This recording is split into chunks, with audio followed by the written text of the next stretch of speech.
आज यूरोप में राष्ट्रवाद का उदय अध्याय में फ्रांसीसी क्रांति और राष्ट्र का विचार विषय पर विचार करेंगे। सबसे पहले ये हम समझें कि फ्रांस की क्रांति का प्रभाव विश्व पर क्या पड़ा। इसको समझने के पहले हम समझें दो शब्द को। एक शब्द है सुधार और दूसरा शब्द है क्रांति। सुधार क्या है? जब किसी सिस्टम में उसकी कुरीतियों को दूर किया जाता है, सिर्फ कुरीतियों को दूर किया जाता है, उसे हम सुधार कहते हैं। और क्रांति क्या है?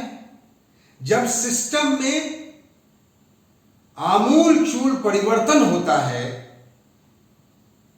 पूरी बदलाव हो जाती है सिस्टम में, तब वो क्रांति कहलाती है।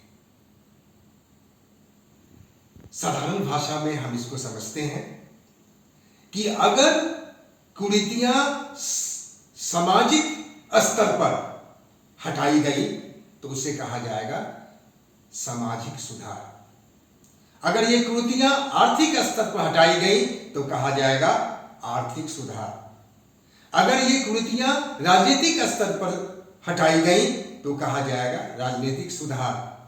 अगर ये कुरीतियां सांस्कृतिक स्तर पर हटाई गई तो कहा जाएगा सांस्कृतिक सुधार।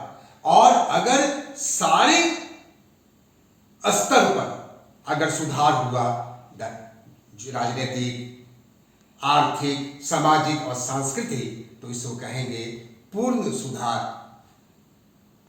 एक उदाहरण लेते हैं कि राजा राम मोहन राय एक समाज सुधारक थे।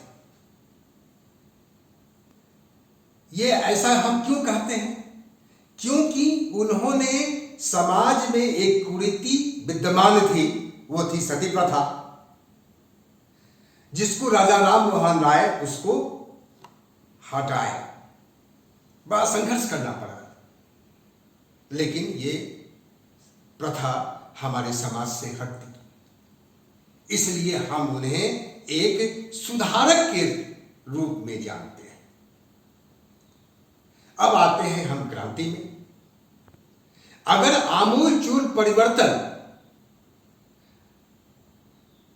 आपके राजनीतिक स्तर पर हुआ तो उसको कहेंगे राजनीतिक क्रांति। अगर यही आमूलचूल परिवर्तन आर्थिक स्तर पर हुआ तो उसे कहेंगे आर्थिक क्रांति। अगर यही आमूलचूल परिवर्तन सामाजिक स्तर पर हुआ तो उसे कहेंगे सामाजिक क्रांति। और यही आमूलचूल परिवर्तन सांस्कृतिक स्तर पर हुआ तो उसे कहेंगे सांस्कृतिक क्रांति। और अगर सभी स्तरों पर होता है, चाहे वो समाज हो, चाहे वो राजनीति हो, चाहे वो आर्थिक स्तर हो या सांस्कृतिक स्तर, तब हम इसे कहेंगे पूर्णतः क्रांति।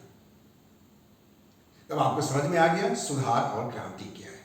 क्रांति क्या है? जिसमें सिस्टम में आमूलचूल परिवर्तन होता है, सिस्टम बदल जाता है।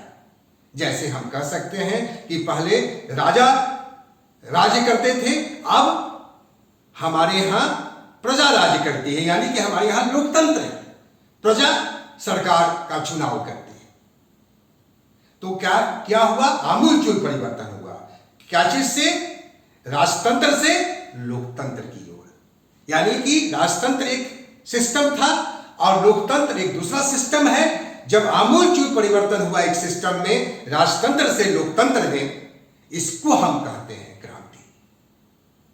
तो चलिए अब हम समझते हैं कि फ्रांस की क्रांति का प्रभाव विश्व पर क्या पड़ता है। तो पहला प्रभाव है कि सार्वभौमिकता जो पहले राजतंत्र में निहित थी, अब वो आम जनता के हाथ में चली गई। यानी कि राजतंत्र से आम जनता की।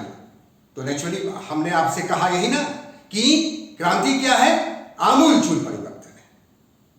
तो सार्वभौमिकता के बारे में मैंने पिछले वीडियो में ही बता चुके हैं कि कोई भी सरकार या व्यक्ति आपके आंतरिक और बाह्य मामलों में हस्तक्षेप नहीं करता है। तो अब सार्वभौमिकता क्या हुई, क्या प्रभाव पड़ा विश्व पर? सार्वभौमिकता अब राजतंत्र से लोकतंत्र की ओर, यानी कि प्रजा के हाथ में, यानी कि लोगों के हाथ में चली गई। ये पहला प्रभाव पड़ा फ्रांस क्रांति के कारण। दूसरा प्रभाव क्या था कि अब लोग ही राष्ट्र है। पिछले वीडियो में मैंने बोला है कि राष्ट्र का मतलब क्या है, लोग, यानी कि लोग ही राष्ट्र है। और जो लोग रहते हैं एक सीमित रेखा में, उसको हम राष्ट्र राज कहते हैं।